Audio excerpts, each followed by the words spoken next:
La différence entre le trottoir pair et le trottoir impair s'explique principalement par le flux piéton, le nombre de personnes qui passent sur les Champs-Élysées. Entre 60 et 70% sur le trottoir pair et 30% sur le trottoir impair.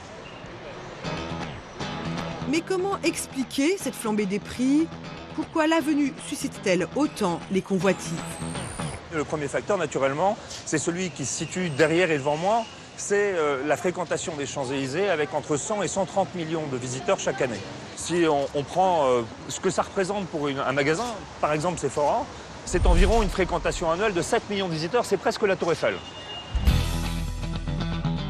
Une autre raison de cet appétit des enseignes pour les Champs, c'est aussi l'amplitude horaire plus large autorisée dans les boutiques, comme l'ouverture le dimanche.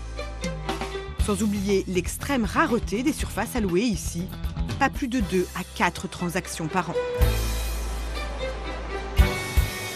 La législation des baux commerciaux en France fait que le locataire a le renouvellement perpétuel de son bail. Si bien que quand vous avez eu la chance de vous installer sur les Champs-Élysées, eh bien rares sont les vendeurs de leurs emplacements. Donc ce qui fait la rareté fait naturellement la cherté. Mais à ce prix, est-il encore avantageux de s'installer sur les Champs?